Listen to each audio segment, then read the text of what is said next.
Baby reindeer centers on Dunny, a Scottish comedian who experiences an elderly woman's stalker behavior. The show's writer and actor Richard Gadd drew inspiration for Martha Scott from his own stalker. What you need to know about the real Martha Scott from the Netflix series is provided below. Baby Reindeer chronicles how an aspiring comedian's life was impacted by an older woman's stalking. In the Netflix series he wrote, actor Richard Gadd portrays a fictitious version of himself called Dunny Dunn.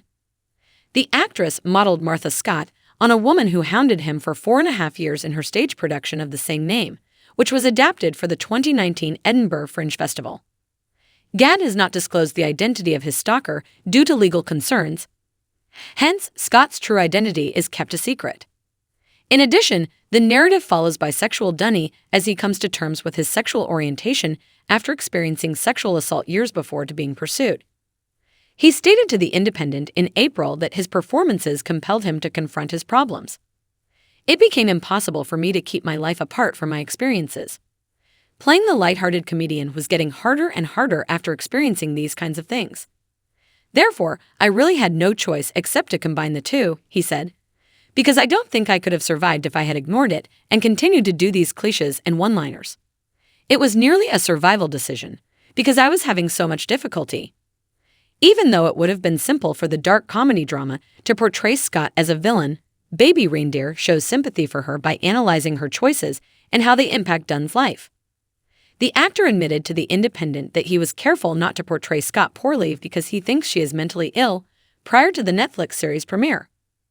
It would have been wrong to paint her as a monster because she's unwell and the systems failed her, he stated. Gadd emphasized his surprise that she got no assistance from the government, attributing this to UK public service cuts. I truly did feel quite confronted with just how much, he continued. The police force appeared to be severely lacking in resources. Like, why was she receiving no assistance at all? I departed with more queries than responses. This is the authentic account of Baby Reindeer, along with the information we currently have on the real Scott. It's just not up to par. He went on, I want you to speak up if you find yourself in that situation again. It's your responsibility to call out bad behavior. Lauren finds Jonah's encrypted messages. Tensions escalated to a breaking point despite their best efforts to move on, as Lauren learned about Jonah's text conversations with Ellie. Lauren angrily told her husband, "You made an effort to get in touch with her. There's more going on here than just repeating what happened the previous evening." My stomach fell out. Even after Jonah acknowledged sending the texts, he played it down, which enraged his wife even more. "It's humiliating, there are a lot of messages, it's constant," Lauren remarked. "And there's no, like, how's Lauren? Not even once was my name mentioned. Why, in 100 messages, would you not even mention your wife once?" Jonah leaves Lauren and goes his separate ways. Lauren and Jonah made the decision to separate after the last vows. Although Jonah declared meeting Lauren to be the best day I've had in years, he acknowledged that the most of their time together was not enjoyable for either of us. "You seem to have a bad attitude toward whatever I did. You would imply that I wasn't assertive, that I was robotic and dull," he clarified. "You promised to support and respect me in our vows, but I don't think you ever did.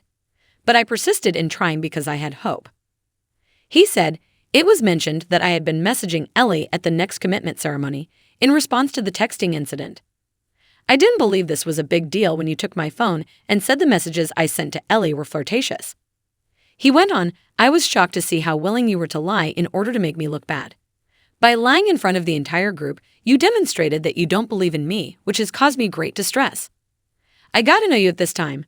Not the right person for me. I sincerely hope this crazy trip we call life is all that you wish it is." Lauren, meanwhile, claimed that after reading the notes, she felt as though her world had come crashing down. "Instead of taking accountability at the final dinner party, you chose to try and flip the script on me, blame me for not caring, never liking you, and not being here for the right reasons," she stated.